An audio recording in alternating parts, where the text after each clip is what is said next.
Invited as our guest speaker this morning for three reasons. A gentleman, he loves Jesus, he has a compelling life story, and he is a distinguished man of science and healing. We hope that he can help us sort some things out. May I introduce the Director of Pediatric Neurosurgery at one of the world's great hospitals, Johns Hopkins in Baltimore, Dr. Benjamin Carson, Sr.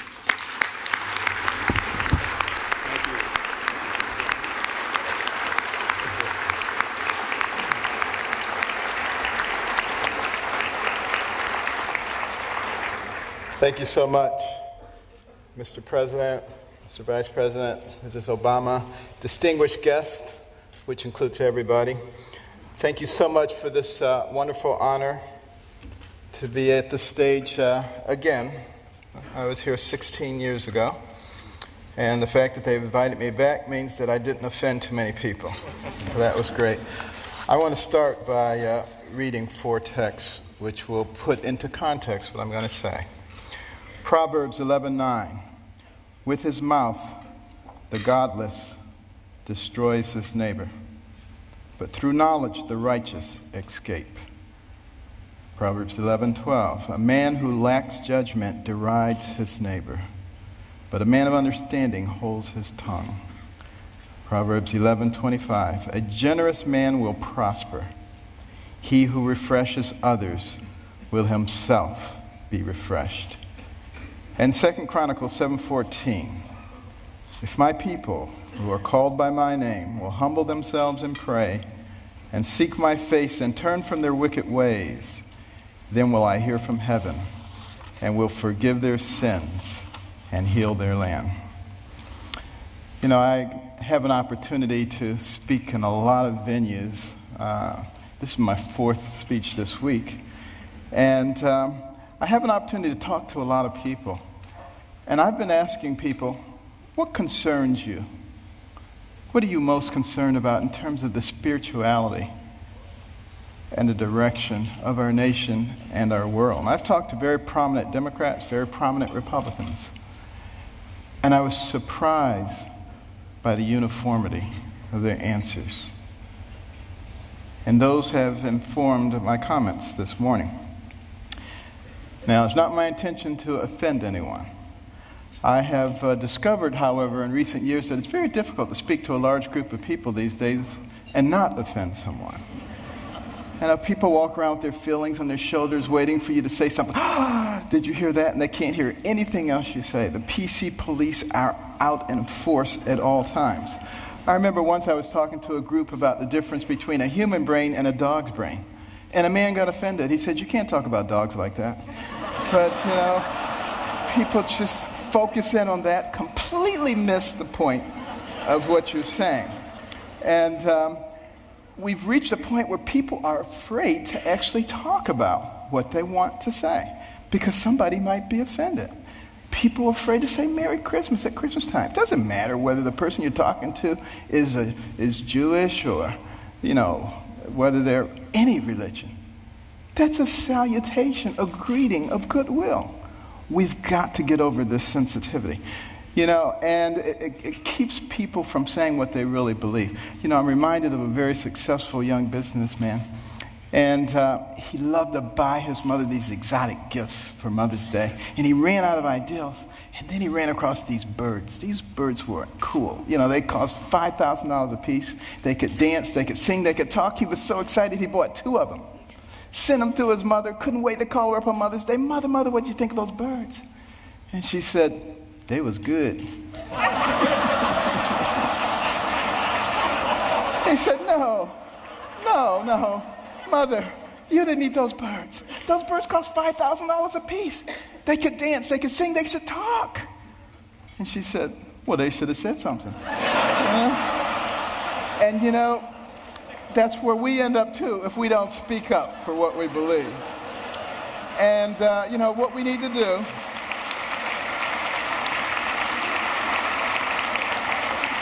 What we need to do in this PC world is forget about unanimity of speech and unanimity of thought.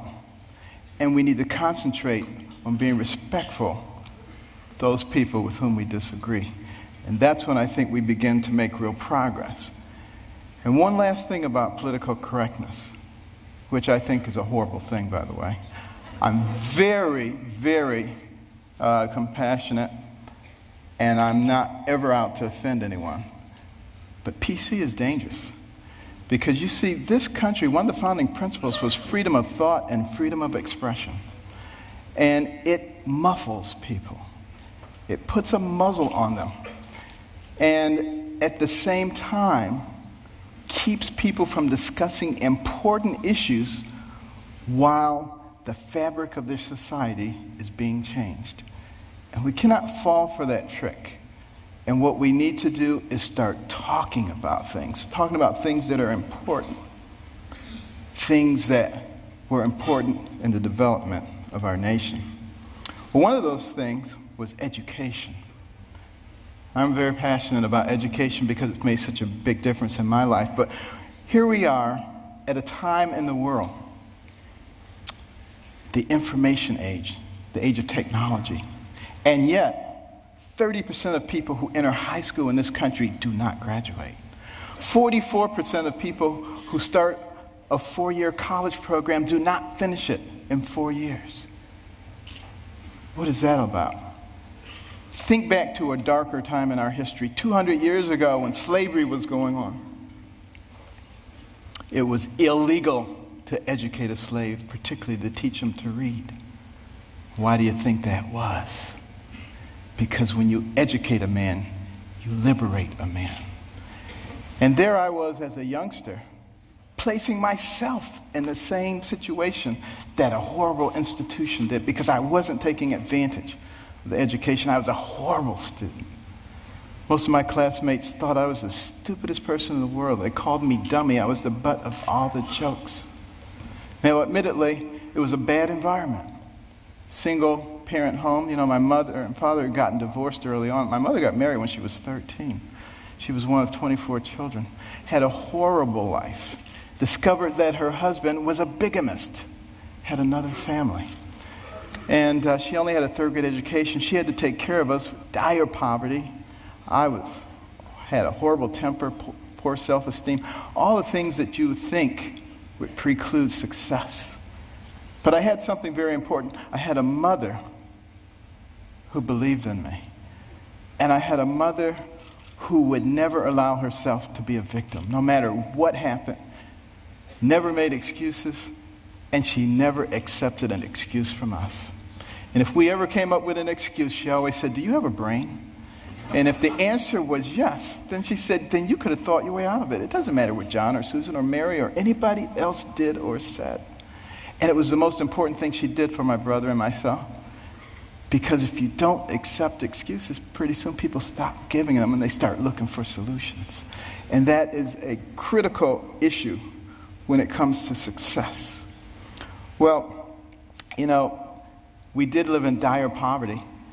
And one of the things that I hated was poverty. You know, some people hate spiders, some people hate snakes. I hated poverty. I couldn't stand it.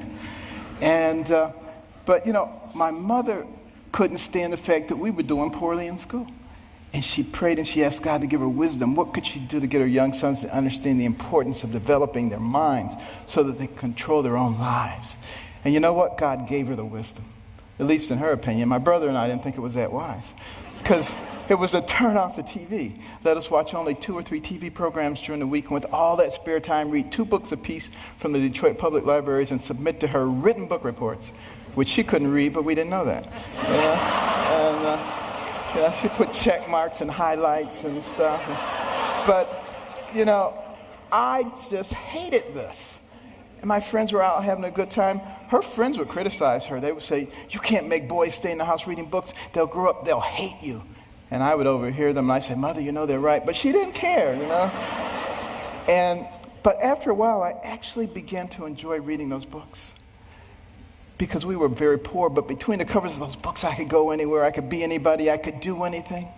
I began to read about people of great accomplishment. And as I read those stories, I began to see a connecting thread. I began to see that the person who has the most to do it You and what happens to you in life is you. You make decisions. You decide how much energy you want to put behind that decision. And I came to understand that I had control of my own destiny. And at that point, I didn't hate poverty anymore because I knew it was only temporary. I knew I could change that. It was incredibly liberating for me. It made all the difference. And continue on that theme of education. In 1831, Alexis de Tocqueville came to America to study this country. The Europeans were fascinated. How could a fledgling nation, barely 50 years old, already be competing with them on virtually every level? This was impossible. De Tocqueville was going to sort it out. And he looked at our government, and he was duly impressed by the three branches of government. 4 now, because now special interest groups, but it was only 3 back in those days. And, he said, wow, this is really something. And then he said, but let me look at their educational system. And he was blown away.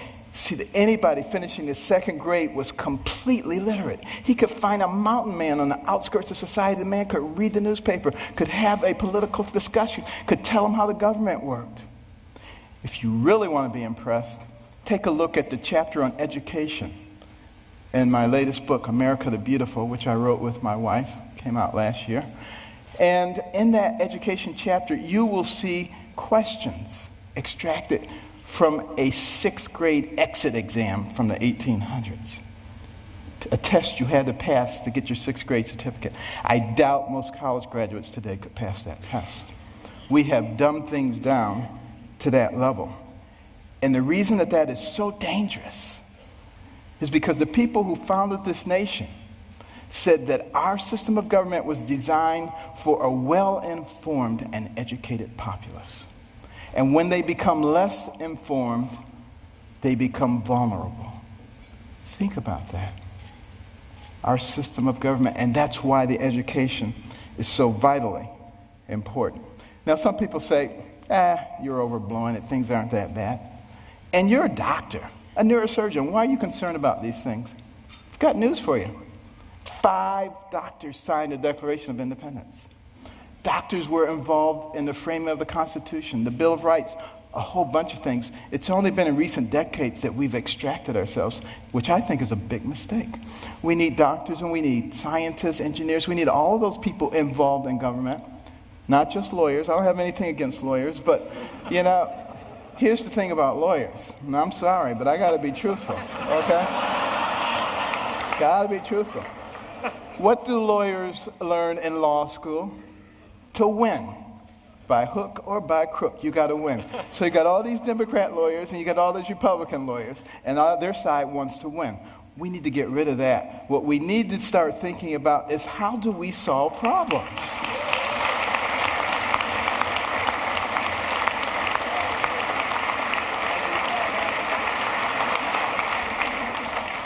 And now, before I get shot, let me finish here. Now, one of the reasons, and I don't like to bring up problems without coming up with solutions. My wife and I started the Carson Scholars Fund 16 years ago after we heard about a survey, international survey, looking at the ability of 8th graders in 22 countries to solve math and science problems. And we came out number 21 out of 22, barely beat out number 22, very concerning. And we'd go into schools and we'd see all these trophies, all-state basketball, all-state wrestling, all-state this, that, and the other. The quarterback was the big man on campus. And what about the intellectual superstar? What did they get? A National Honor Society pin? A pat on the head, there, little nerd. Nobody cared about them. And is it any wonder that sometimes the smart kids try to hide? They don't want anybody to know that they're smart. This is not helping us as a nation. So we started giving out scholarships to students from all backgrounds for superior academic performance and demonstration of humanitarian qualities. Unless you cared about other people, it didn't matter how smart you were. We got plenty of people like that. We don't need those. We need smart people who care about other people. We would give them money. The money would go into a trust. They would get interest on it. And when they went to college, they get the money. But also the school gets a trophy. Every bit as impressive as any sports trophies. Goes right out there with the others. They get a medal. They get to go to a banquet. And we try to put them on the same kind of pedestal as we do the all-state athletes. Now, I have nothing against athletics or entertainment. Please believe me. You know, I'm from Baltimore. The Ravens won. This is great, okay? But what will maintain our position in the world? The ability to shoot a 25-foot jump shot or the ability to solve a quadratic equation? And we need to put the things into proper perspective. And, you know, many teachers, you know,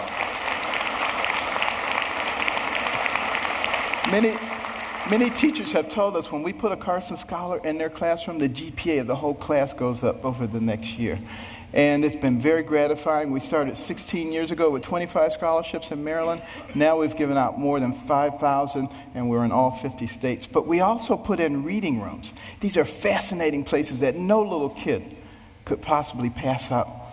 And they get points for the amount of time they spend in their reading, the number of books that they read, and they can trade them in for prizes. In the beginning, they do it for the prizes, but it doesn't take long before their academic performance begins to improve. And we particularly target Title I schools where kids come from homes with no books and they go to schools with no libraries. Those are the ones who drop out. And we need to truncate that process early on because we can't afford to waste any of those young people. You know, for every one of those people that we keep from going down that path of self-destruction and mediocrity, that's one less person you have to protect yourself and your family from. One less person you have to pay for in the penal or the welfare system. One more tax-paying, productive member of society who may invent a new energy source or come up with a cure for cancer. They're all important to us, and we need every single one of them. It makes a difference.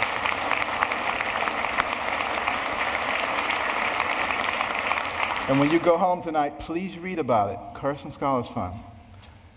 CarsonScholars.org. But why is it so important that we educate our people? Because we don't want to go down the same pathway as many other pinnacle nations who have preceded us. I think particularly about ancient Rome. Very powerful. Nobody could even challenge them militarily. But what happened to them? They destroyed themselves from within. Moral decay. Fiscal irresponsibility. They destroyed themselves. And if you don't think that can happen to America, you get out your books and you start reading. But you know, we can fix it. Why can we fix it? Because we're smart. We have some of the most intellectually gifted people leading our nation. All we need to do is remember what our real responsibilities are so we can solve the problems. I think about these problems all the time.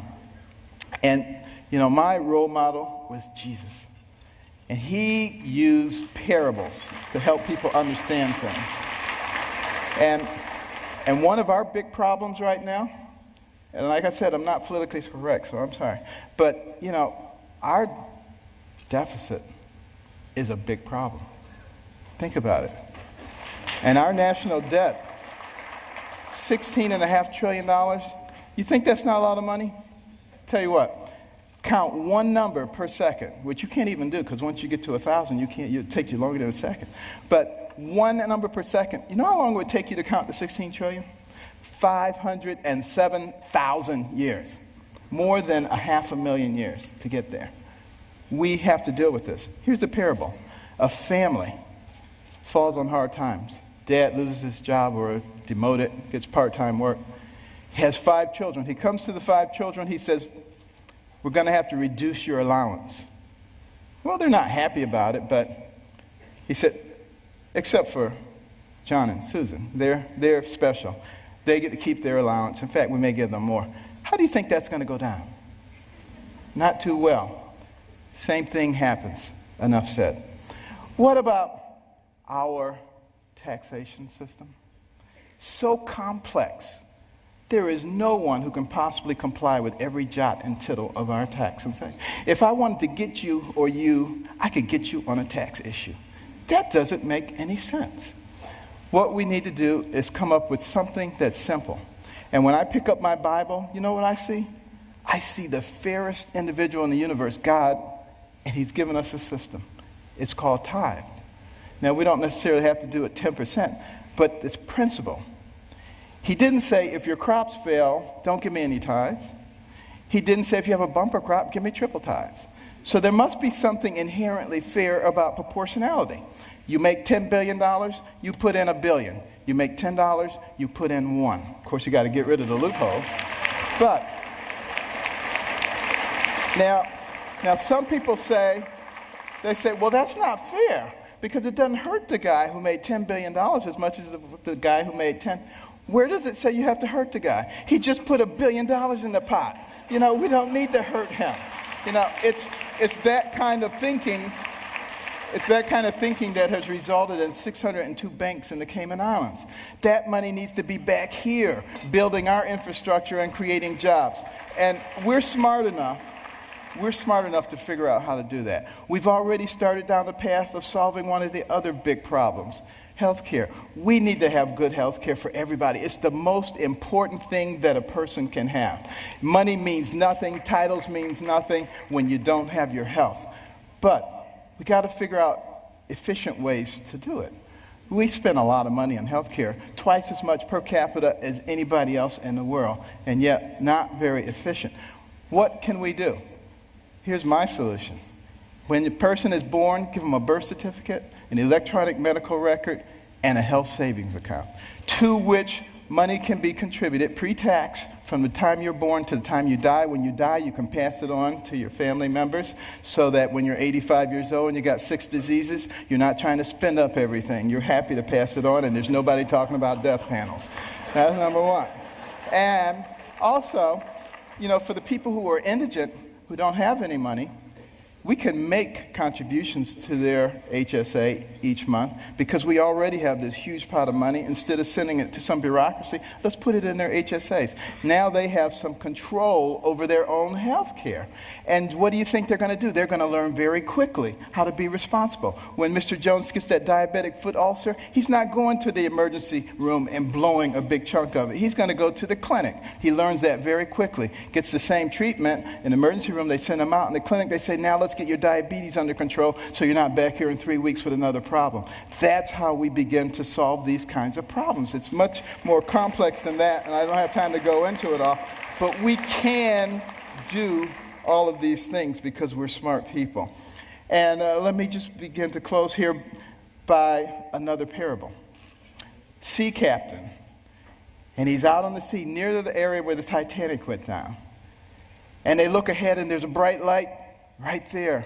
Another ship, he figures. And he tells his signaler, signal that ship, deviate 10 degrees to the south. Back comes the message. No, you deviate 10 degrees to the north. Well, he's a little bit incensed, He says, send a message. This is Captain Johnson. Deviate 10 degrees to the north. Back comes the message. This is Ensign 4th Class Riley. Deviate 10 degrees to the south. Now he's really upset. He says, send him a message. This is a naval destroyer. Back comes the message. This is a lighthouse.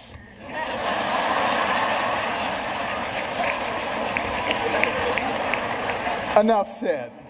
Now, what about the symbol of our nation? The eagle, the bald eagle. It's an interesting story how we chose that. But a lot of people think we call it the bald eagle because it looks like it has a bald head. That's not the reason. It comes from the Old English word piebald, which means crowned with white. And we just shorten it to bald. Now use that the next time you see somebody who thinks they know everything. You get them on that one. But why is that eagle able to fly high? Forward, because it has 2 wings, a left wing and a right wing. Enough said. And I want to close with this story. 200 years ago, this nation was involved in a war, the War of 1812. The British, who are now our good friends, thought that we were young whippersnappers. It was time for us to become a colony again. They were winning that war, marching up the eastern seaboard, destroying city after city, destroyed Washington, D.C., burned down the White House. Next stop, Baltimore. As they came into the Chesapeake Bay, that armada of ships, warships, as far as the eye could see, it was looking grim. Fort McHenry standing right there. General Armistead, who was in charge of Fort McHenry, had a large American flag commissioned to fly in front of the fort. The admiral in charge of the British fleet was offended. He said, "Take that flag down. You have until dusk to take that flag down. If you don't take it down, we will reduce you to ashes." There was a young amateur poet on board by the name of Francis Scott Key, sent by President Madison to try to obtain the release of an American physician who was being held captive. He overheard the British plans. They were not going to let him off the ship. He mourned as dusk approached. He mourned for his fledgling young nation. And as the sun fell, the bombardment started. Bombs bursting in air, missiles, so much debris. He strained trying to see, was the flag still there? Couldn't see a thing. All night long it continued. At the crack of dawn, he ran out to the banister. He looked, straining his eyes, but all he could see was dust and debris. And then there was a clearing, and he beheld the most beautiful sight he'd ever seen. The torn and tattered stars and stripes still waving. And many historians say that was the turning point in the War of 1812. We went on to win that war and to retain our freedom. And if you'd gone into the grounds of Fort McHenry that day, you would have seen at the base of that flag the bodies of soldiers who took turns propping up that flag. They would not let that flag go down because they believed in what that flag symbolized. And what did it symbolize? One nation under God, indivisible, with liberty and justice for all. Thank you. God bless.